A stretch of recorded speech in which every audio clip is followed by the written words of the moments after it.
Слово об учителе. Мы с вами, Галина Ильинична, об учителях говорили. Еще раз вкратце скажите, кого вы можете назвать своим любимым учителем, либо любимыми учителями? Ну, сначала нас учила Мария Ивановна, фамилию не помню.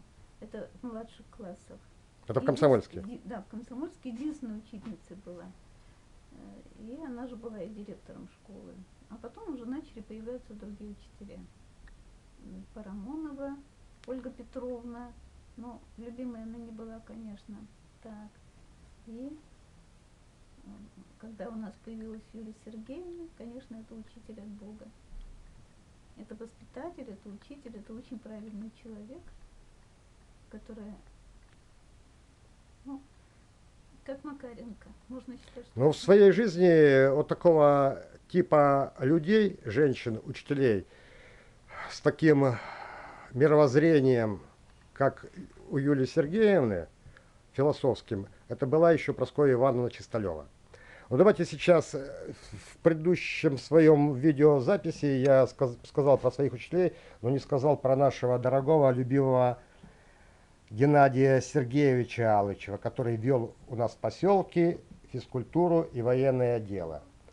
Теперь давайте пробежимся, Галина Ильинична, по тем фотографиям, которые есть. Здесь многие фотографии своеобразным учеником по фотоделу. Я считаю Шахтарова Евгения. И здесь хранятся некоторые фотографии. Вот с Юрием мы были в Комсомольске, и с Шахтаровым мы были знакомы.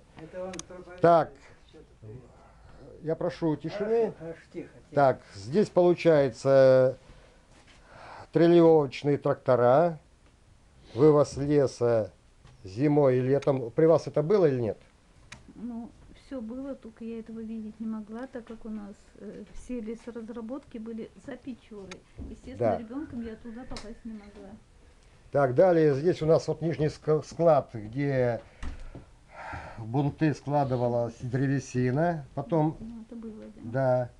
Так, здесь на фотографии Шахтаров с сыном. Это фотографии, которые Женя Шахтаров снимал. Мы вместе с ним печатали. Так, здесь на фотографиях, вот здесь улица Криволапа, здесь Рябцевы. Далее идут здесь духовой оркестр, который возглавлял фельдшер Виктор Ефимович Бадокин. Здесь наш детский сад. Нам подарили вот такие альбомчики с детского сада. Так, мы являлись соседями. Вот про эти фотографии что вы можете, Галина Ильинична, сказать? Ну, на фотографии, как я понимаю, это Ольга Васильевна. Да, бабушка. Вот, и Костик. Так, мы держали коз, а вы? Нет, вы держали коз потом, позднее, а мы тоже держали коз. Мне в 8 лет приходилось, все-таки, наверное, я с 8 лет все-таки там живу. В 8 лет мне приходилось доить 2 коз, кормить 3 коз, заготавливать веники, перетекалывать дрова, носить воду из колодца напротив нас. Да, у нас колодец был, да. Вот. Столовая сгорела, а колодец остался тогда. Да, трагедия могло быть, если утопишь ведро. Потому что... Так, хорошо, давайте вкратце. Здесь вот получается я нашел негативы и фотография моей игрушки. Костя здесь с игрушками. Здесь Светлана.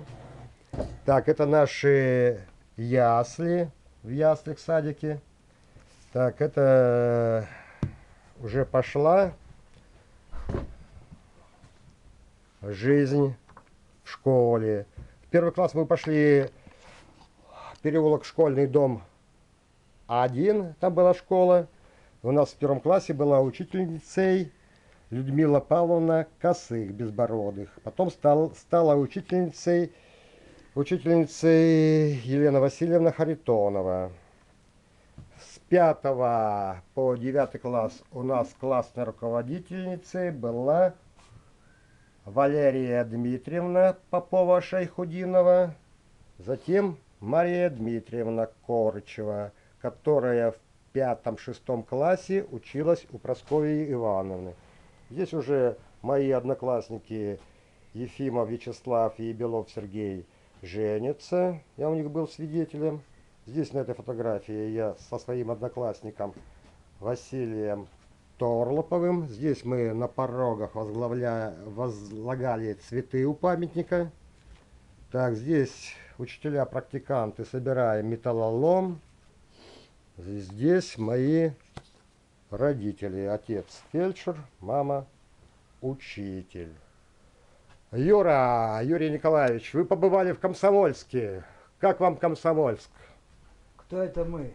Ну ты и я Вот несколько раз другой были. разговор. Мы Ну и Галина Ильинична была в Комсомольске. Она там жила. Была. В следующий раз вы приезжали в Комсомольск когда? В 72 году. Что вы хотели Я увидеть? приезжала для того, чтобы, во-первых, увидеть север свой любимый, потому что где родился, туда тянет. Вот. Во-первых, север, во-вторых, хотела видеть Юлию Сергеевну с семьей. И я собирала материал для книги художественной, для своей рукописи. О Комсомольске и о жизни на севере. Конечно, то, что я там застала, было очень печальным.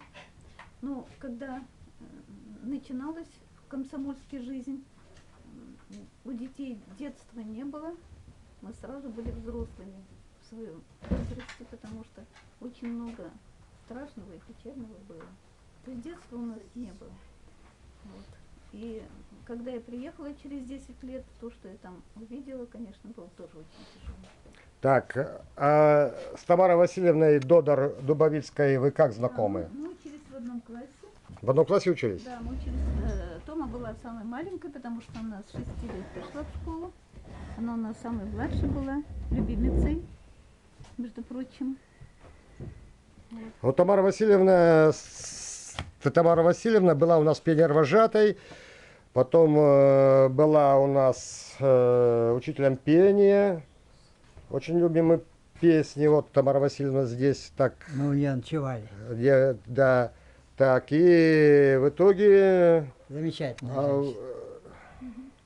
В итоге продолжаем мы с ней дружить, так как и со всеми жителями поселка Комсомольск. Юра, как тебе жители поселка Комсомольск на Печоре? Я уже трижды был там. Трижды. Да.